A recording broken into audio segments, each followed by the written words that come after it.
Bismillahirrahmanirrahim. Assalamualaikum warahmatullahi ta'ala wabarakatuh. Perkenalkan, nama saya Rofiatul Adawiyah. Saya dari kelompok 1 akan menjelaskan bentuk organisasi perusahaan syariah. Yang dimana di sini yang akan saya bahas yaitu ada 3 poin. Yang pertama yaitu pengertian organisasi perusahaan syariah. Yang kedua yaitu bentuk organisasi bisnis dalam perusahaan syariah. Terus yang ketiga yaitu jenis akad dan implementasi dalam organisasi bisnis. Langsung saja pada poin pertama, yaitu pengertian organisasi perusahaan syariah. Nah, jadi organisasi itu berasal dari kata organ, dalam bahasa Yunani yaitu berarti alat. Sedangkan dalam Kamus Besar Bahasa Indonesia atau KBBI, organisasi adalah kesatuan, susunan, dan sebagainya.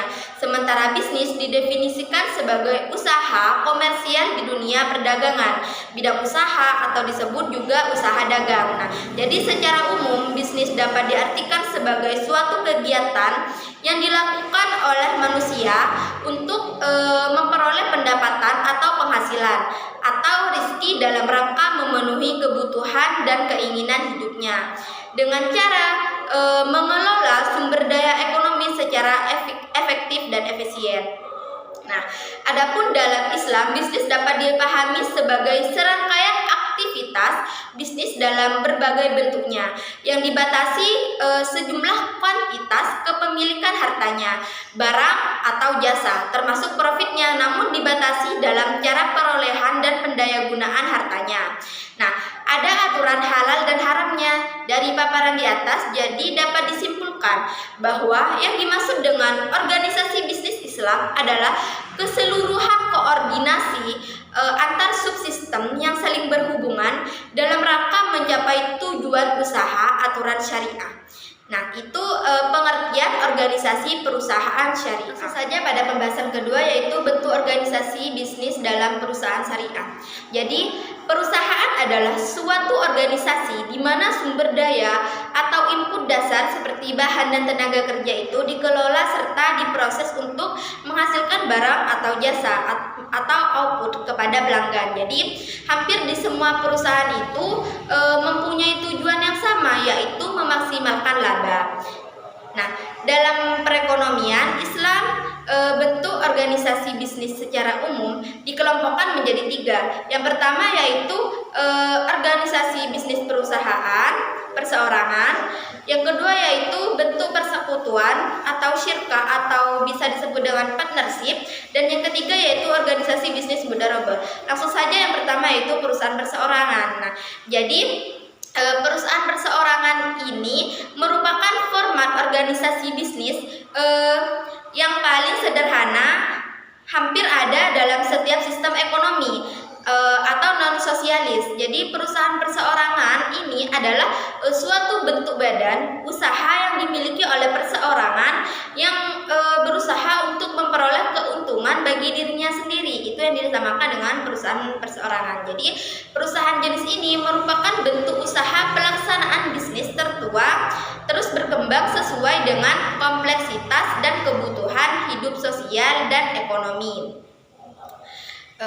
Seperti sistem ekonomi kapitalis, ekonomi Islam ini mengizinkan perusahaan swasta oleh individu dan tidak mengikatnya.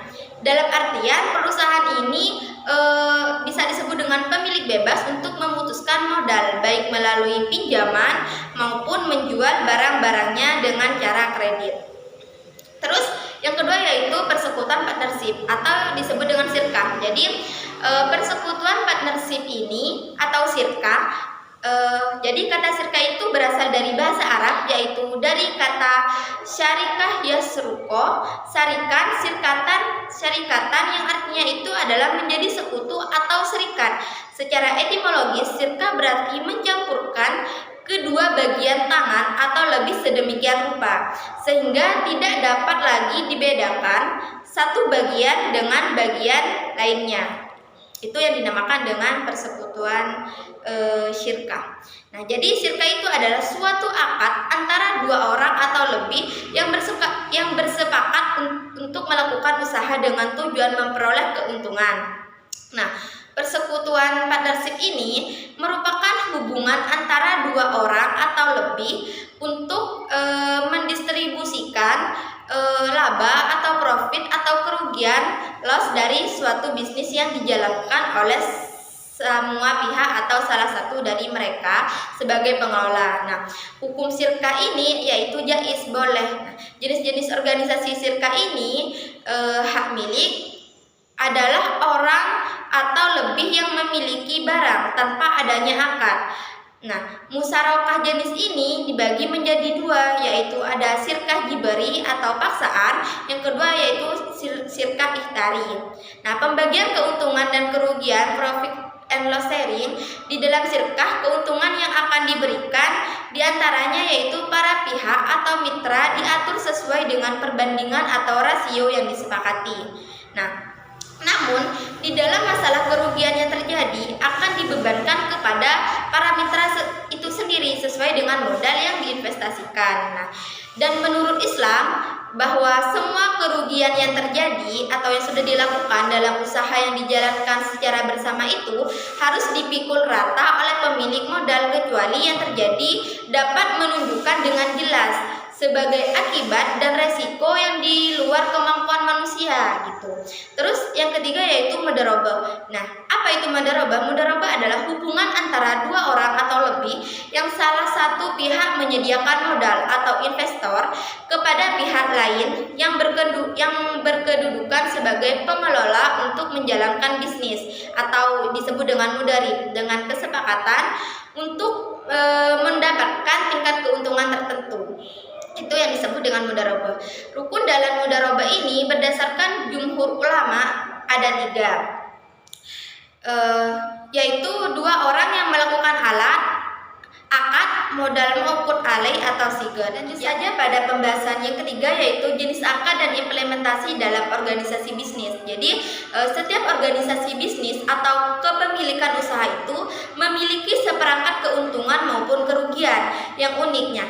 Kunci untuk memilihnya yaitu dengan memahami karakteristik masing-masing dan mengetahui bagaimana sih bentuk usaha ini untuk mempengaruhi baik hal bisnis maupun pribadi.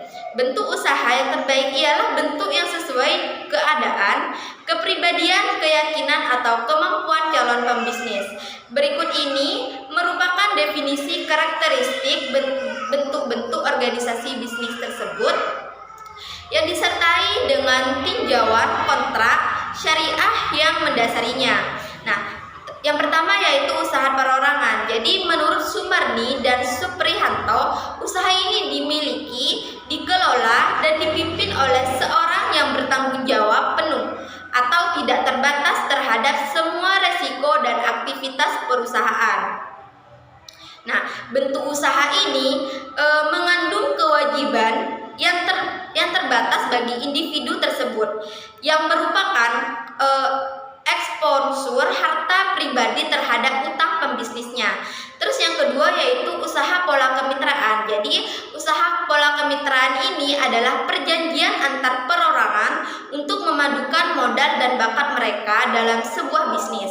Usaha ini biasanya dimiliki oleh 2 orang atau lebih dengan nama bersama. Nah, partnership mempunyai banyak nama lain seperti perusahaan persekutuan dan perkongsian atau kemitraan. Seperti halnya usaha perorangan. Nah, usaha kemitraan ini mengandung kewajiban yang tidak terbatas bagi para mitranya.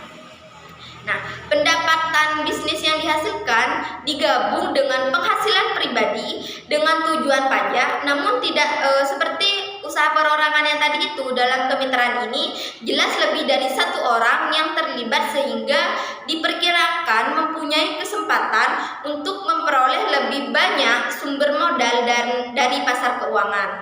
Nah, kemitraan modern ini mempunyai kesamaan dengan usaha-usaha yang dijalankan pada masa klasik, yaitu usaha dengan pola mudharabah dan musyarakah. Sekian penjelasan dari saya. Mohon maaf apabila ada salah kata yang disengaja maupun tidak. Wabillahi taufiq wal hidayah. Wassalamualaikum warahmatullahi wabarakatuh.